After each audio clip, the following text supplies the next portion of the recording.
Bismillahirrahmanirrahim. Assalamualaikum warahmatullahi wabarakatuh.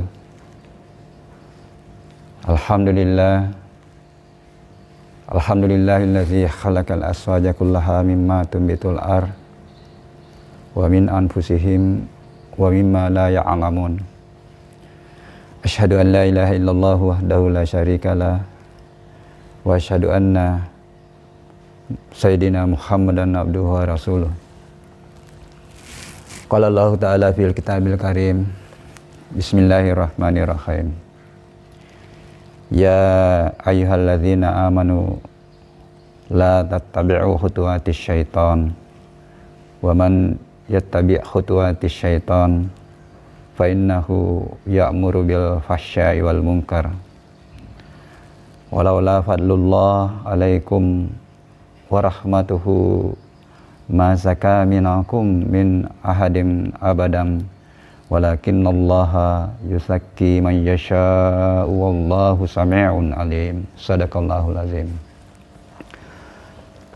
Kaum muslimin muslimat yang insya Allah dimuliakan Allah, puji dan syukur senantiasa kita panjatkan kehadirat Allah, Tuhan yang menciptakan segalanya berpasangan, baik yang tumbuh di permukaan bumi maupun yang ada dalam diri kita maupun yang belum kita ketahui. Salawat dan taslim kita haturkan kepada Nabiullah Muhammad sallallahu alaihi wasallam, Nabi yang diutus di permukaan bumi ini sebagai suri teladan bagi hamba yang mengharapkan keselamatan dunia dan keselamatan akhirat. Laqad kana lakum fi Rasulillahi uswatun hasanah liman kana yarjullaha wal yaumil akhir. Kaum muslimin muslimat yang insya Allah dimuliakan Allah, seluruh yang diciptakan Allah, baik yang ada di permukaan bumi maupun yang ada di dalam diri kita, itu berpasangan. Ada baik, ada buruk. Ada takwa, ada fujur. Ada kaya, ada miskin. Meskipun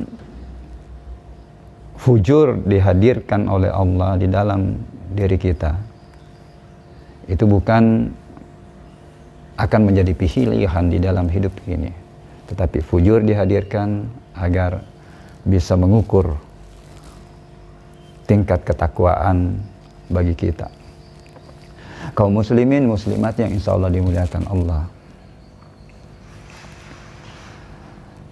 pada episode sebelumnya atau sesi sebelumnya kita sudah membahas salah satu rukun iman kita, yaitu beriman.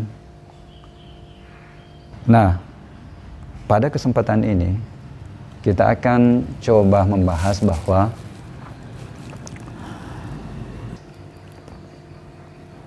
sebagai sosok yang merupakan lawan dari sosok malaikat, iblis itu adalah musuh bebuyutan umat manusia sampai akhir zaman.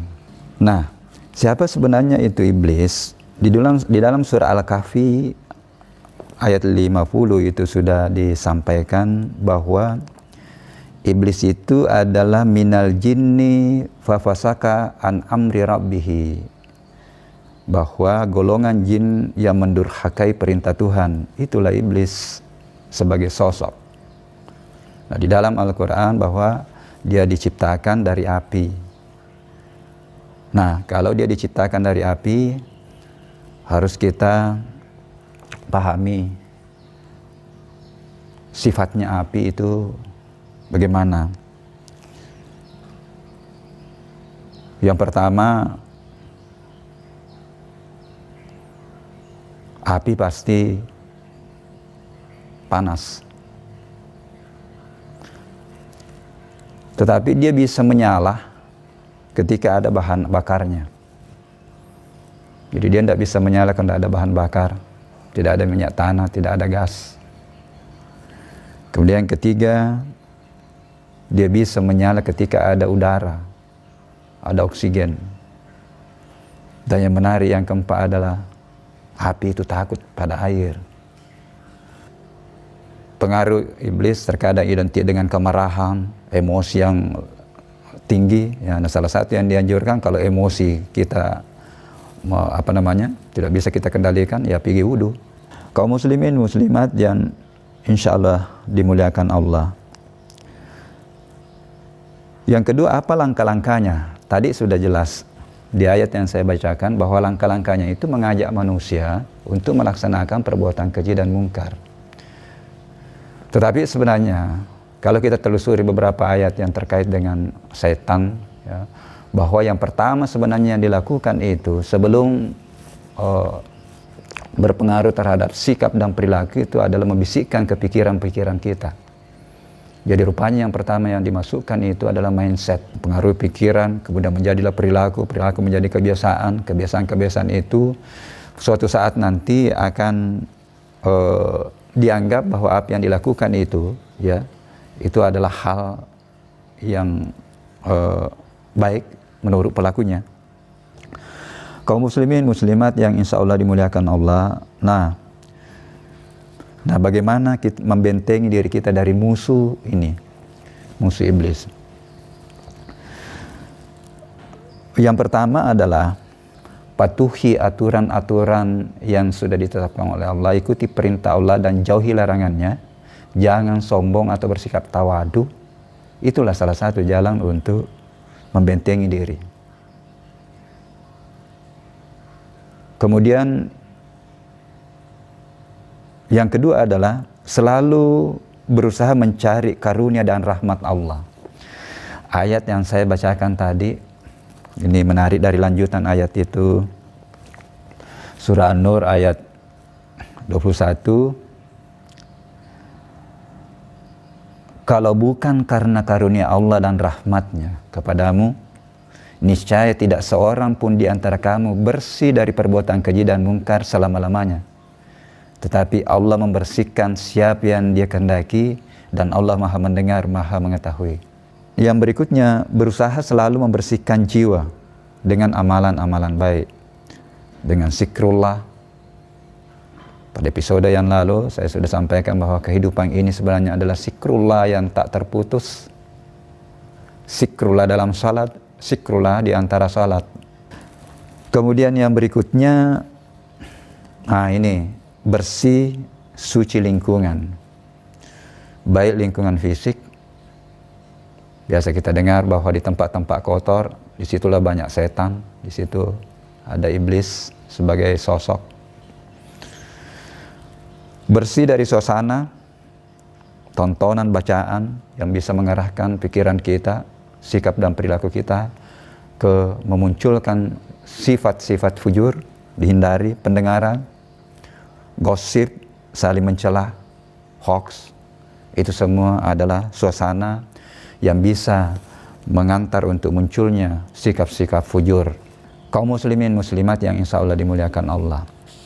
Yang terakhir, ini bisa menjadi renungan bagi kita bahwa sekali lagi ini sangat penting kita pahami karena sifat-sifat setannya itu ada di dalam diri. Jangan sampai kita praktekkan mulai dari pemikiran kita, sampai pada gagasan dan sikap perilaku kita tidak sadari bahwa sebenarnya apa yang kita lakukan itu adalah mempraktekkan sifat-sifat setannya. Mudah-mudahan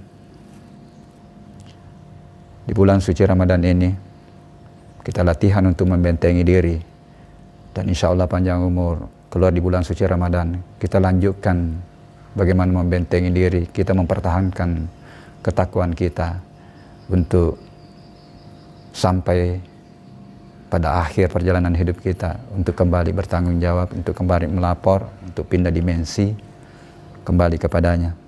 Saya kira itu mudah-mudahan ada manfaatnya. Mohon maaf atas segala kekurangannya. Allahumma wafiq ila aqwamit thariq. Wassalamualaikum warahmatullahi wabarakatuh.